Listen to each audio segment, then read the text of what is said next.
Aloysio Lima, prazer em rever. Conversamos rapidamente ali antes do jogo. O que foi que complicou?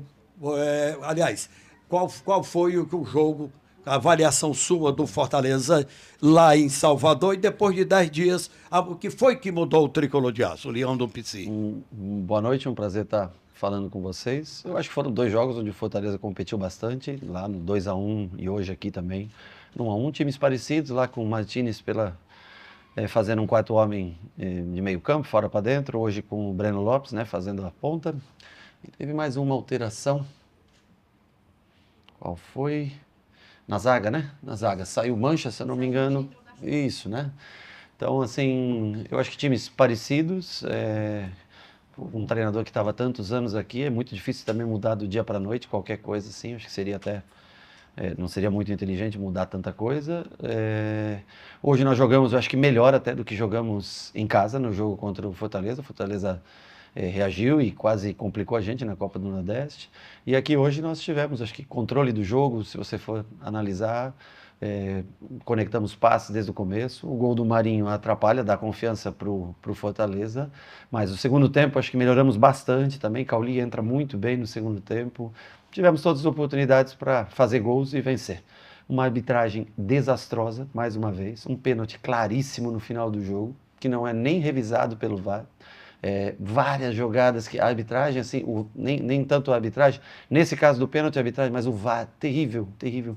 Nós tivemos aqui lá na Bahia o Sintra, né, que veio visitar e pede paciência com os mais jovens e também agora com os mais velhos vamos ter que ter paciência sempre, né, porque não ir revisar o lance, no último lance o Pikachu não toca na bola, o Pikachu só toca na perna do Cauli, nem revisar, nem passar no VAR.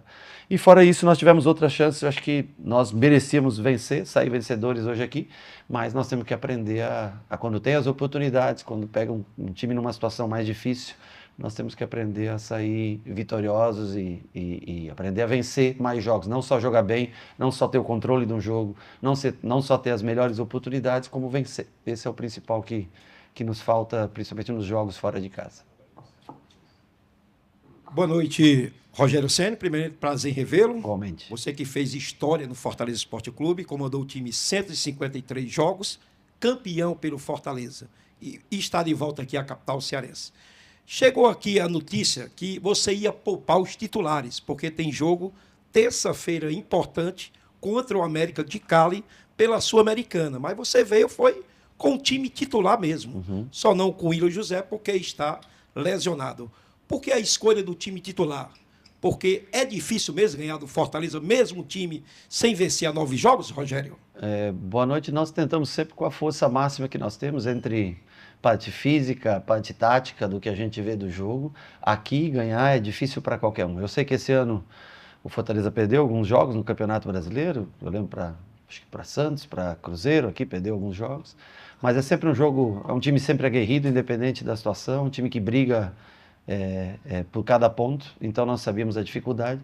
E o Campeonato Brasileiro, ele é um campeonato, como eu sempre falei, é um campeonato que tem começo e tem a data marcada para o final.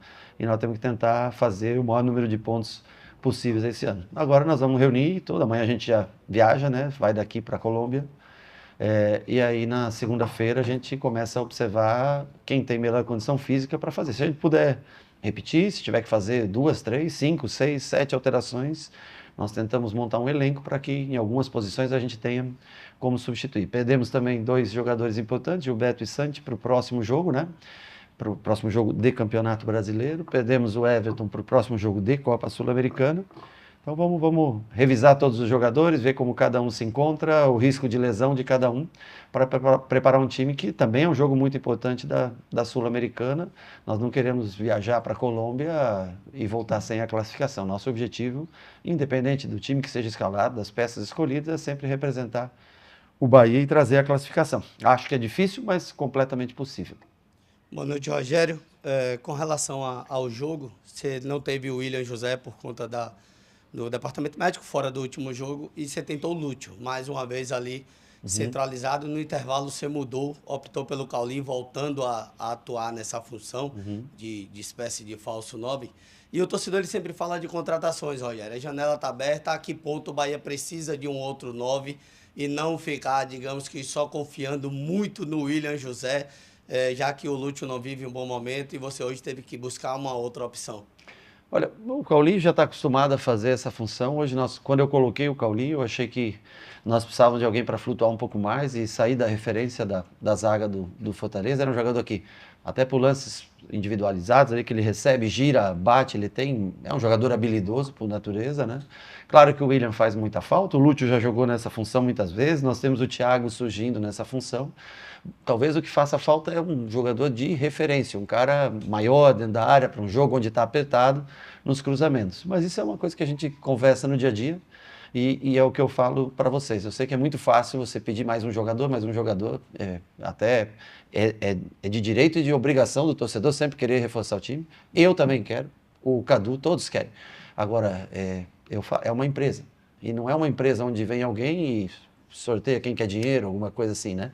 Então, dentro da análise que nós estamos tentando fazer o que é possível em matéria de uma ou outra peça chegar, mas dentro de condições que que o clube tenha condições de cumprir seus contratos. E a gente vai, uma peça ou outra, a gente espera ainda até o final da janela poder trazer. Eu não sei, aí, Cadu tá aí, sobre qual peça, essas coisas, eu também nem vou tocar nesse assunto de nome ou posição. Oi, CN, boa noite. Fernanda Alves, do Sistema Verdes Mares. Você tem um legado histórico como goleiro, isso é inegável, e eu observei que no final da partida você conversava com o Magrão, que teve a primeira oportunidade hoje vestindo a camisa do Fortaleza. Eu queria que você pudesse falar um pouco para a gente do que foi esse diálogo e se você passou alguma avaliação, já que você tem todo o know-how para isso. Obrigada.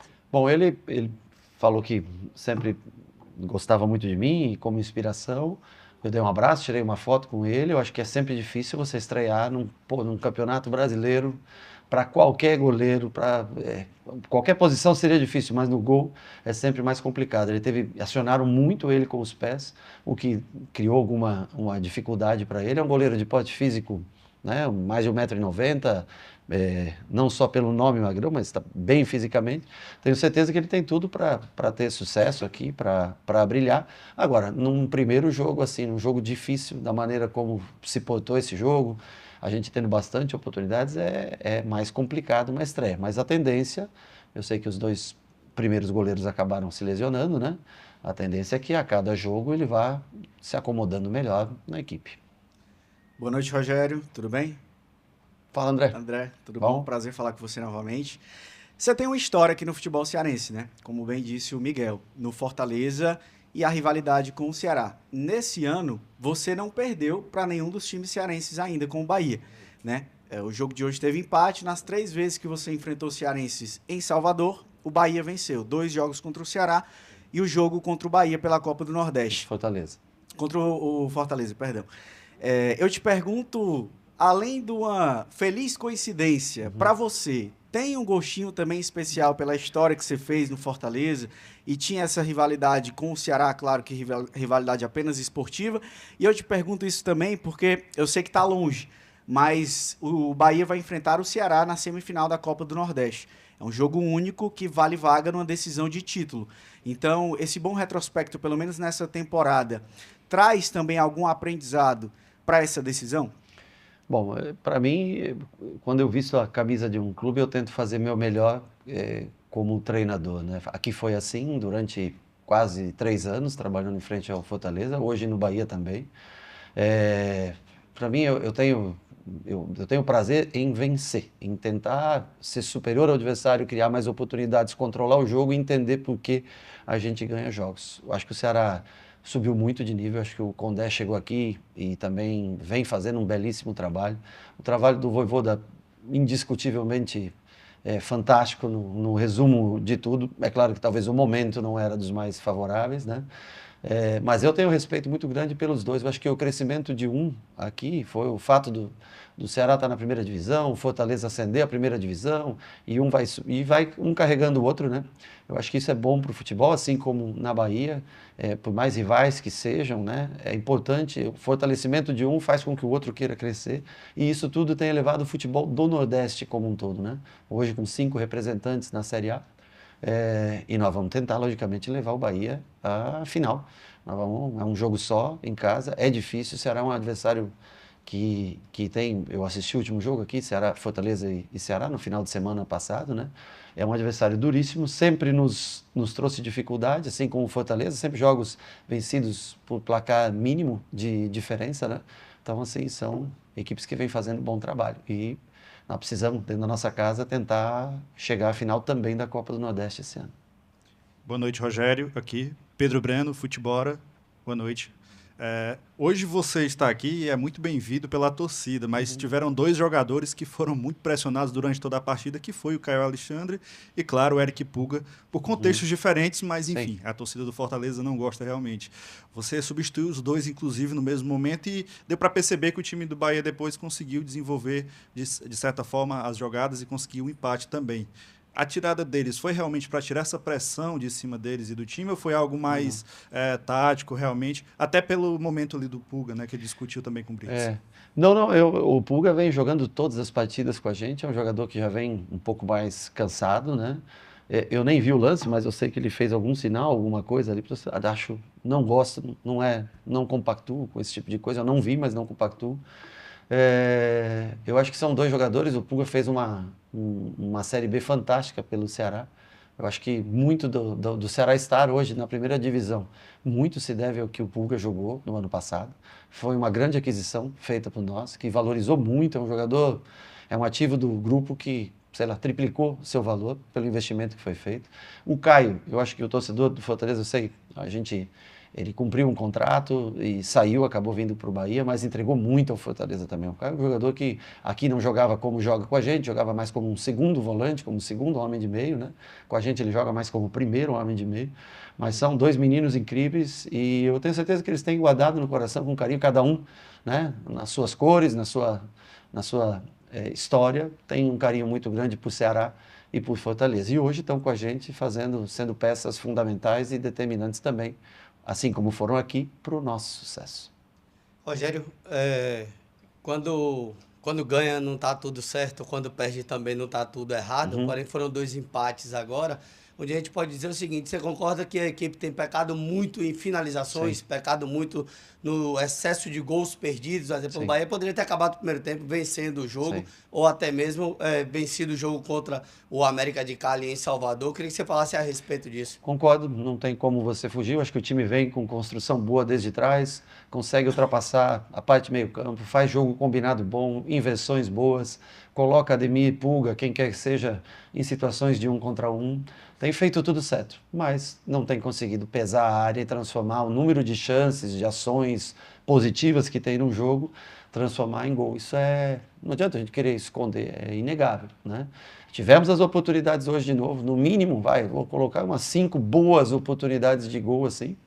Só conseguimos fazer um gol, porque o juiz encontrou uma falta no Marinho que o Jansen já tinha seguido, e nós fomos ingênuos também, acho que foi o Santi naquele momento, de querer colocar o corpo no Marinho. Não era para falta, que ele já tinha lançado a bola, então, mas não precisaríamos ter nem encostado no jogador, que sairia o gol do Everton. O pênalti, claro que não foi dado, e anotamos o nosso único gol na partida. Mas o time cria muito, envolve muito o adversário, tem muito controle de jogo, tem até um número bom de finalizações, mas é um time ainda pouco efetivo na hora de fazer gols.